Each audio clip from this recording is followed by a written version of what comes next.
Spiritual tax நேயர்களுக்கு வணக்கம். நான் டாக்டர் தீபா அருளாளன். இன்னைக்கு நம்ம என்ன டாபிக் பத்தி டிஸ்கஸ் பண்ண போறோம் அப்படின்னா 12 ராசி பெண்கள் உங்களோட குணாதிசயங்கள் என்ன, பிரம்மன் உங்களுக்கு எழுதிய விதி என்ன, அதை எப்படி மாத்தி எழுதுறது, உங்களோட சுவாரஸ்யமான கேரக்டர்ஸ் என்னென்ன, உங்களோட காதல் வாழ்க்கை எப்படி இருக்கும், இந்த மாதிரி பல விஷயங்கள் நம்ம இந்த பதிவுல பேச போறோங்க. வீடியோ ஸ்கிப் பண்ணாம பாருங்க. அப்பதான் முழுசும் நாங்க என்ன சொல்றோம், என்ன தீர்வு சொல்றோம் அதுவும் உங்களுக்கு புரியும். நேரத்தை வீண் பண்ணாம சட்டுன்னு நம்ம டாபிக் உள்ள போயிடலாம் வாங்க.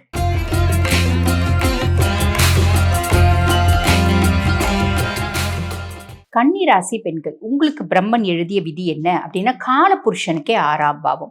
அப்ப எதிர்ப்புகள், மார்ஷல் ஆர்ட்ஸ், ஆரோக்கியம் இதெல்லாம் குறிக்கக்கூடிய ஒரு ராசி அப்படின்னு சொல்லலாம். எப்பயுமே கன்னி பாருங்க, ஒரு பெரிய லெவல்ல கடன் வாங்காதீங்க. காலபுருஷனுக்கே 6ஆம் பாவம் அப்படின்ற பட்சத்துல நம்ம கடன் வாங்கிட்டா அந்த கடன் பாத்தீங்கன்னா திரும்பி திரும்பி திரும்பி திரும்பி நம்ம வாங்கக்கூடிய சூழ்நிலை அப்படின்றது ஏற்படும். இதுல கவனம் அப்படின்றது வச்சுக்கணும். பொதுவாகவே புதன் உச்சம் அப்படின்றதுனால ஒரு ஈர்ப்பு அப்படின்றது உண்டு. யார் பார்த்தாலும் ஒரு வசீகர தோற்றம் அப்படின்றது உண்டு. கன்னிராசி பெண்களை பார்க்கும்போதே ஒரு முறை திரும்பி பார்க்கலாம். அந்த மாதிரி ஒரு வசீகரமான தோற்றம், ஒரு அட்ராக்ஷன் அப்படின்றது கண்டிப்பா இருக்கும்.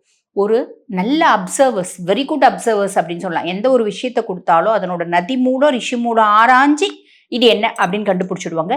எப்பயுமே லைஃப்ல ஒரு சேலஞ்ச் வேணும். சேலஞ்ச் இல்லை அப்படின்னா நான் யாரு அப்படின்றத நானே மறந்துடுவேன். எனர்ஜி இன்பில்ட்டாவே இருக்கும். நிறைய ட்ரெமெண்டஸ் எனர்ஜி இருக்கும்.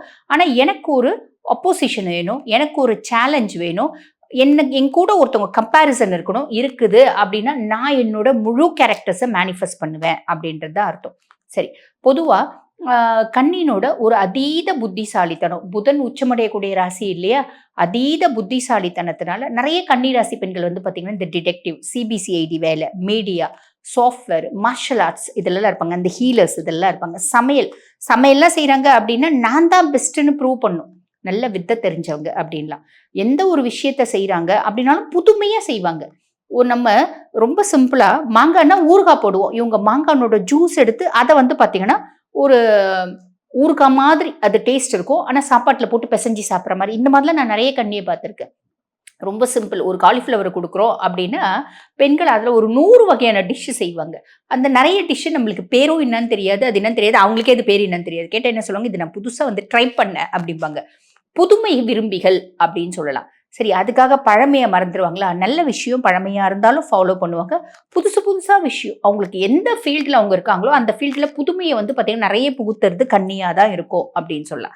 சரி, இவங்களுடைய பிரம்மன் எழுதிய விதி என்ன? இவ்வளோ திறமையான பர்சனாலிட்டிஸ் தான். பிரம்மன் எழுதிய விதி என்ன அப்படின்னா சைல்ட்ஹுட், இவங்களோட சின்ன வயது, இந்த குழந்தை பருவம், ஒரு ஸ்கூல் படிக்கிற ஏஜ்லாம் வச்சுக்கோங்களேன். அவங்க என்னென்ன நல்ல சேட்டை பண்ணுவாங்க, நல்ல அப்பா அம்மா கிட்ட அடியும் வாங்குவாங்க சேட்டை பண்ணி. ஆனால் அப்பா அம்மா மேலே ரொம்ப பாசமாக இருப்பாங்க அப்படின்னு சொல்லலாம். சரி, ஃப்ரெண்ட்ஸு செலக்டிவாக வைப்பாங்க. அதாவது டூஸ் அண்ட் டோன்ஸ், இவங்களோட டூஸ் தான் அவங்களுக்கும் இருக்கணும், இவங்களோட டோன்ஸ் தான் அவங்களுக்கும் இருக்கணும் அப்படின்னு சொல்லலாம். எல்லாருக்கூடையும் ஜோவியெல்லாம் பழகுவாங்க. பெருசாக கச்சன்னு பேச மாட்டாங்க. நெசன்னு பேசுறது எனக்கு பிடிக்காது. சோஷியல் லைஃப் ரொம்ப பிடிக்கும். யார் கூடயும் நான் பகச்சிக்கவே மாட்டேன். யார்கிட்டயும் எனக்கு பகையும் வேண்டாம், பஞ்சாயத்தும் வேண்டாம், பிரச்சனையும் வேண்டாம் அப்படின்னு நினைக்கக்கூடிய பர்சனாலிட்டிஸ் தான் மிதுனமும் கன்னியும். கன்னி பார்த்தீங்கன்னா பேசுறது ரொம்ப கம்மி, மிதுனம் பேசுறது ரொம்ப ஜாஸ்தி. 2 பேருக்கும் ராசியாதிபன் புதன். அதுவும் இங்க கன்னியில புதன் உச்சமடைகிறாரு அப்படின்ற பட்சத்துல 4 வார்த்தை பேசினாலும் நச்சு நங்கூரம் போட்ட மாதிரி பேசும். ஒரு கன்னி ராசி பெண்கள் இருக்காங்க அப்படின்னா அவங்க குரூப்ல ஒரு 4 ஃப்ரெண்ட்ஸ் இருக்காங்க.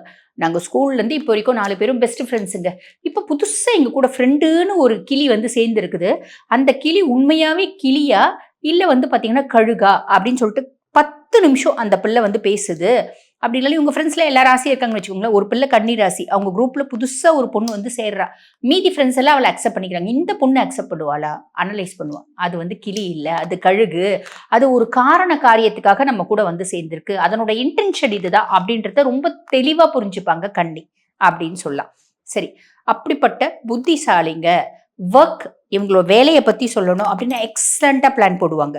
பிளான் போட்டு அதை எக்ஸிக்யூட் பண்ணி சக்ஸஸும் ஆவாங்க அப்படின்னு சொல்ல. கச்சிதமாக பிளான் பண்ணுவாங்க அப்படின்னு சொல்லுவோம். Always alert. எப்பயுமே நான் அலர்ட்டாக இருந்து கூட ஆரம்பம் அப்படிம்பாங்க பார்த்தீங்களா, அந்த மாதிரி எப்பயுமே அலர்ட்டாக இருந்துப்பாங்க அப்படின்னு சொல்லலாம். மல்டிபிள் தாட்ஸ் இருக்கும், ஏகப்பட்ட எண்ணங்கள், ஏகப்பட்ட சிந்தனைகள் எல்லாமே இருக்கும். ரொம்ப டாக்ட்ஃபுல் பர்சனாலிட்டிஸ். ரொம்ப டேக்ஃபுல்னஸ் அப்படின்றது இருக்கும். என்னோட டேக்ஃபுல்னஸ் மத்தவங்களுக்கு எடுக்கிறதுக்கா சாலிடா கிடையாது. என்னால யாரையும் கெடுக்க முடியாது, யாருக்கும் துரோகம் பண்ண முடியாது, யாரோட காசுக்கும் ஆசைப்பட முடியாது, யாரையும் குழி நோண்டி புதைக்க முடியாது, யாரையும் ட்ராப் பண்ண முடியாது. இப்படி நெறைய விஷயம் சொல்லிட்டே இருக்கலாம். ஆனா இது நெறைய வந்து பார்த்தீங்கன்னா கன்னிக்கு நடக்கும். அவங்க தான் பெரிய புத்திசாலிங்களாச்சே. ஏங்க அப்படி அவங்களுக்கு நடக்குது? அப்படின்னா, ரொம்ப சிம்பிள்ங்க. சுக்கிரன் நீச்சம் அடையக்கூடிய ராசி. பெருசா உறவுகள் அப்படின்றது, எந்த உறவுகளும் பெருசா நான் சொல்லிக்கிற மாதிரி இல்லைங்க. அப்படின்ற ஒரு விஷயம் தான். அதுக்கும் மேல இந்த காலபுருஷனுக்கு கார்னர் கார்னர் ராசிகள். மிதுனம். ஃபேமிலி லைஃப் காம்ப்ரமைஸ் தான். அதே மாரி பெரிய புத்திசாலிங்க தான் அவங்களும். அதே மாரி கன்னி ஃபேமிலி லைஃப் ஒரு காம்ப்ரமைஸ் அப்படின்னு தான் சொல்லணும். நான் விட்டு குடுத்து தாங்க வாழறேன். ஃபேமிலி லைஃப் அந்த கார்னர் கார்னர் ராசிகளுக்கெல்லாம் ஃபேமிலி லைஃப் பெருசா ஹேப்பியா அமையறது இல்ல. ஏன்னா இவங்க சாதிக்க பொறந்தவங்க. வெளிய சமுதாயத்துல மதிப்பு இருக்கும், மரியாதை இருக்கும், அந்தஸ்து இருக்கும். இவங்களுக்குன்னு ஒரு பெரிய பேர் இருக்கும். குடும்பத்துல அது எதுவுமே எதிர்பார்க்க முடியாது அப்படின்னு தான் சொல்லலாம். அது வந்து பாத்தீங்கன்னா பிரம்மன் எழுதிய விதி. நீ கார்னர் ராசியில பொறந்துட்ட, உனக்கு எல்லாமே குடுக்குறேன். ஆனா குடும்பத்துல சந்தோஷத்தை மட்டும் நான் பெருசா குடுக்க மாட்டேன் அப்படின்ற ஒரு எண்ணம் தான் கடவுளுக்கு அப்படின்னு சொல்லலாம். அப்படிதான் நம்ம நினைச்சுக்கணும். அதே மாதிரி இவங்களோட life, relationship, family almost minus அப்படின்னு தான் சொல்லணும். Almost minus. ஆனா பெருசா ஃபேமிலியை தூக்கி எறிஞ்சிடுவாங்களா? கிடையாதுங்க. ஓரளவுக்கு பொறுத்துட்டு தான் வாழ்ந்துட்டு போறாங்க கன்னி அப்படின்னு சொல்லலாம். இவங்களோட லவ் எப்படி இருக்குங்க? ஒரு பையனை பார்த்தா இவங்களுக்கு பிடிக்குமா? கண்டிப்பா லவ் பண்ணுவாங்க. ஏன்னா புதன் இல்லையா? புதன் உச்சமடையக்கூடிய ராசி. கண்டிப்பா அட்ராக்ஷன் அப்படின்றது இருக்கும். நல்ல புத்திசாலியா பையன் இருந்தா புடிச்சிடும். பையனோட வசதி, பையனோட படிப்பு, எனக்கு புத்திசாலித்தனம் வேற, படிப்பு வேற. அவன் சாதாரண படிப்பு இருந்தா கூட எக்ஸலண்ட் இன்டெலிஜென்ட் ஜீனியஸ், எனக்கு அவனை ரொம்ப பிடிக்கும். அவனோட பெரிய படிப்பு இருக்கணும் அப்படின்னு நான் எதிர்பார்க்கல. அதே மாதிரி பார்த்தீங்கன்னா, பெருசா வசதி இருக்கணும் அப்படின்னு எதிர்பார்க்கல. என்ன வந்து உருகி உருகி வந்து அவன் பாசமா இருக்கணும் அப்படின்லாம் எதிர்பார்க்கல. அவன் ரொம்ப புத்திசாலி. அவன் இன்டெலிஜென்ஸை வந்து நான் வந்து பார்த்தீங்கன்னா அட்மையர் பண்றேன் அப்படின்றது தான் வந்து கன்னி. அப்படிப்பட்ட பையனை லவ் பண்றாங்க. லவ் பண்றவங்களை கல்யாணம் பண்ணிப்பாங்களா? சாலிடா லவ் பண்றவங்களே கல்யாணம் பண்ணிப்பாங்க. அன்லஸ் அதர்வைஸ் அந்த பையன் வந்து சூழ்நிலை கல்யாணம் பண்ணிக்க முடியல அப்படின்னா தானே தவிர மேக்சிமம் கல்யாணம் பண்ணிப்பாங்க. அப்படி லவ் பண்ணும்போது மேஷத்தையோ விருச்சிகத்தையோ லவ் பண்ணிட்டாங்க அப்படின்னு வச்சுக்கோங்களேன், சாலிடா அது பிரேக்கப். இவங்களோட எண்ண அலைகளும் அவங்களோட எண்ண அலைகளும் எக்ஸாக்ட்லி வந்து பார்த்தீங்கன்னா மேட்ச் ஆகாது அப்படின்லாம் பெரும்பாலும். இப்ப கன்னிராசி பெண்கள் திருமணம் பண்ணிட்டு போயிருக்க வீட்டுல மாமியார் மேஷம் முடிஞ்சே போச்சு. மாமியாருக்கு இவங்களுக்கு சுத்தமா ஒத்து வராது. நாத்தனார் விருச்சிகம், இல்ல நாத்தனார் மேஷம், மாமியார் விருச்சிகம் ஒத்தே வராது. சாலிடா வந்து பாத்தீங்கன்னா இவங்களுக்கும் அவங்க கணவருக்கும் பிரச்சனை வர்றதுக்கே இவங்க தான் காரணமா இருப்பாங்க. அதாவது இந்த கன்னிராசி பெண்களுக்கும் அவங்களோட கணவருக்கும் இடையே எங்க 2 பேருக்கும் பெருசா பிரச்சனை கிடையாதுங்க. நாங்க 2 பேரும், எங்க 2 பேருக்குள்ள புரிதல்னு இருக்கு. அவரு ஒரு விதத்துல கத்துவாரு, நான் ஒரு நேரம் கத்துவேன், அவரு விட்டு கொடுப்பாரு. அவரு கத்தும் போது பெரும்பாலும் நான் விட்டு கொடுத்துருவேன். ஆனா இந்த நாத்தனாரோ மாமியாரோ இந்த மேஷமும் விருச்சிகமும் எங்க வாழ்க்கையில விளையாடுறதுக்கு பாருங்க, தூண்டி கொடுத்து எங்க கணவனுக்கும் எனக்கும் பிரச்சனை வர்றதுக்கே இவங்க தாங்க காரணம் அப்படின்ற மாதிரி மேக்சிமம் மஞ்சிடும். புரியுதுங்களா? இல்லைங்க, அப்படி இல்ல. எங்க வீட்ல வந்து பாத்தீங்கன்னா மாமியார் மேஷம் விருச்சிகம் இந்த ராசியில எங்க வீட்ல யாருமே இல்ல. இருந்தாலும் எங்க கணவருக்கும் எனக்கும் வந்து பாத்தீங்கன்னா நிறைய கருத்து வேறுபாடு வருது. இந்த கருத்து வேறுபாடுக்கு காரணம் ஒண்ணு கார்னர் ராசி, உங்களோட வாழ்க்கையில பிரம்மன் எழுதின விதி அது. அதுக்கும் மேல ஃபேமிலி மெம்பர்ஸ்னால உங்களுக்கு பிரச்சனை வரும். உங்க 2 பேருக்கும் இண்டிவிஜுவலா பிரச்சனை வருதா? வராது.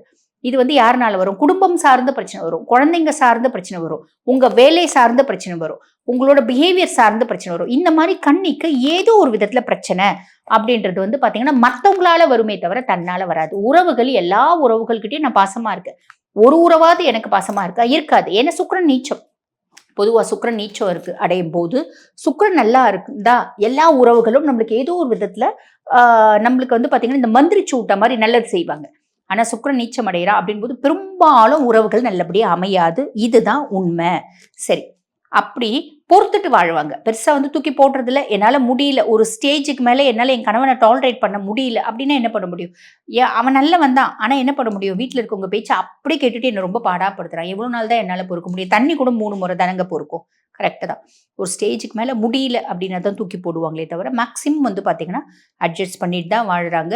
நிறைய கன்னிராசி அன்பர்கள் தொழில்ல சாதிக்கிறவங்க, வேலை செய்யற இடத்துல பெரிய பேரு, புகழ், மரியாதை, அந்தஸ்து எல்லாமே கன்னிக்கு உண்டு அப்படின்னு சொல்லலாம். Family life compromise. சரி, ஓகே. இவங்களோட ஹைலைட்டிங் குவாலிட்டி என்ன அப்படின்னா ப்ராப்ளம் டீலிங் தான் இவங்களோட ஹைலைட்டிங் குவாலிட்டி. Always alert. ஒரு பிரச்சனை அப்படின்னா நம்ம என்ன பண்ணுவோம்? அந்த பிரச்சனையை தீர்க்கறதுக்கு plan A, plan B, plan C போடுவோம். ஆனா கன்னி அப்படி கிடையாது. ஒரு பிரச்சனை இருக்குது அப்படின்னா அதை தீர்க்கறதுக்கு plan A, plan B, plan C, plan D, plan E, plan F, plan Z வரைக்கும் போடும். ஏதோ ஒரு விதத்தை அந்த பிரச்சனையை தீர்த்துடணும். பிரச்சனையை தீர்த்தா தான் எனக்கு நிம்மதி அப்படின்ற ஒரு மைண்ட் செட் வந்து பார்த்தீங்கன்னா கண்ணிக்கு சாலிடாக இருந்துகிட்டே இருக்கும் அப்படின்னு சொல்லலாம். இவங்களுக்கு ஏதாவது வந்து பார்த்தீங்கன்னா ஹெல்த் இஷ்யூஸ் வருமா அப்படின்னா கண்டிப்பாக urinary tract infection, spinal cord பிரச்சனை, இடுப்பு சம்மந்தப்பட்ட பிரச்சனை, நரம்பு சார்ந்த பிரச்சனைகள் வரத்துக்கு வழியும் வாய்ப்பும் உண்டுங்க. ஆன் தி ஹோல் கண்ணினோட ஃபேமிலி லைஃப், பர்சனல் லைஃப், நம்மள வந்து பார்த்தீங்கன்னா ஒரு அஃபிஷியல் லைஃப் எக்ஸலண்ட், வெளியே சாதிக்கிறது எக்ஸலண்ட், பர்சனல் லைஃப் காம்ப்ரமைஸ். ஒத்த வார்த்தையில் சொல்லணும் அப்படின்னா பிரச்சனையே உங்களை சார்ந்தவங்களால வரும். அப்போ ரொம்ப சிம்பிள், நீங்கள் என்ன பண்ணும், பிரம்மன் உங்களை சார்ந்தவங்களால பிரச்சனை வரணும்னு எழுதி வச்சிருக்கான். அப்போ உங்களை சார்ந்தவங்கள ஒரு கேப்ல, ஒரு டிஸ்டன்ஸ்ல நீங்க வைக்கிறீங்க. முழுசும் நம்பாம ஒரு டிஸ்டன்ஸ்லேயே நீங்கள் மெயின்டைன் பண்ணுறீங்க. அது யாராக இருந்தாலும் சரி, அப்பாவாக இருந்தாலும் சரி, அம்மாவாக இருந்தாலும் சரி, அண்ணன் தம்பிங்களாக இருந்தாலும் சரி, அக்கா தங்கச்சியாக இருந்தாலும் சரி, மாமனார் மாமியார் நாத்தனார் ஓரவத்தி, இப்படி மச்சின மூத்தார் கணவர் குழந்தைங்க யாராக இருந்தாலும் ஒரு டிஸ்டன்ஸ் நீங்கள் வைக்கிறீங்க அப்படின்னா உங்கள் லைஃப் ரொம்ப நல்லா இருக்கும். பிரம்மன் எழுதிய விதியை உங்களால் மாற்றி எழுத முடியும் அப்படின்றத ஞாபகம் வச்சுக்கோங்க. சரி, டைரக்ஷனுங்க எதுங்க எங்களுக்கு ரொம்ப ஃபேவரபுளாக இருக்கும், லக்கியாக இருக்கும் அப்படின்னா சவுத் ஈஸ்ட் ரொம்ப லக்கியாக இருக்குங்க. எங்களுக்கு என்ன கலர்ஸுங்க ரொம்ப லக்கியாக இருக்கும் அப்படின்னா ஆல் டைப் ஆஃப் ப்ளூவில் எத்தனை ப்ளூ இருக்குது, royal blue, sky blue, light blue, Ramar blue, இந்த மாதிரி all type of blue, grey, all type of green, கிளி பச்சை, டார்க் பச்சை, இதெல்லாம் வந்து உங்களுக்கே பிடிக்கும் அந்த மாதிரி கலர்ஸு. இந்த கலர்ஸ்லாம் உங்களுக்கு வந்து ரொம்ப லக்கியாகவும் இருக்கும். ஆக பிரம்மன் என்ன விதியானா எழுதிக்கிட்டோம், மாற்றி அனுப்ப முடியுமா, மாற்றி எழுத முடியுமா, உங்களால் தாராளமாக முடியும். மாற்றி எழுத ட்ரை பண்ணுங்க. வாழ்த்துக்கள். இப்ப நான் சொன்னது வந்து பாத்தீங்கன்னா உங்க ராசிக்கான ஒரு பொதுவான குணாதிசயங்கள். இந்த பதிவை பார்த்துட்டு இருக்க நீங்க சொன்னது எனக்கு எக்ஸாக்டா மேட்ச் ஆச்சுமா. நாங்களும் இந்த மாதிரி நிறைய கஷ்டங்களையும் துயரங்களையும் துக்கங்களையும் அனுபவிக்கிறோம், ஏமாற்றங்களை சந்திக்கிறோம். இதுல இருந்து வெளியே வர்றது எப்படிமா அப்படின்னு கேக்குறீங்க அப்படின்னா ரொம்ப எளிமையா சொல்லலாமா. இப்ப என்ன தசை நடக்குது, தசநாதன் என்ன ஒரு பாவத்துல இருக்கா, என்ன மாதிரி உங்க ஜாதகம், யார் யார்கிட்ட என்னென்ன செய்யறீங்க அப்படின்னா நீங்க எல்லா பிரச்சனைகளையும் மீண்டு சந்தோஷமா வாழலாம். இது அத்தனையும் ஜாதகத்தை நம்ம கம்ப்ளீட்டா அனலைஸ் பண்ணா ரொம்ப அழகா சொல்லிட முடியுமா, துல்லியமா சொல்லிட முடியும். என்கிட்ட உங்க ஜாதகத்தை இந்த மாதிரி நாங்க பார்க்கணுங்க, இன் ஜென்ரல் எங்களோட ஜாதகத்தை நாங்கள் இது வரைக்கும் பெருசா அனலைஸ் பண்ணதே இல்லைம்மா, அனலைஸ் பண்ணணும் அப்படின்ற விருப்பம் இருந்தாலும், எங்களுக்கு குடும்பத்துல பல பிரச்சனைகள்ல நாங்க வந்து கஷ்டப்பட்டுட்டு இருக்கோம், அந்த பிரச்சனைக்கு தீர்வு இருக்கா இல்லையா அப்படின்னு தெரிஞ்சுக்கணும் அப்படின்னாலும், அந்த பிரச்சனைகளுக்கு என்னங்க பரிகாரம், எப்படி நாங்கள் வழிபாடு பண்ணணும், இல்லை குடும்பத்தில் எப்படி நாங்கள் வந்து பார்த்தீங்கன்னா அனுசரித்து போகணும், இந்த மாதிரி பல கேள்விகளுக்கு நீங்கள் தாராளமாக நான் பேசிகிட்டு இருக்கும்போதே என்னோட வாட்ஸ்அப் நம்பர் கொடுத்துருப்பாங்க. அந்த வாட்ஸ்அப் நம்பருக்கு கால் பண்ணி அப்பாயின்மெண்ட் ஃபிக்ஸ் பண்ணி என்கிட்ட பேசிக்கலாமா. தேங்க்யூ.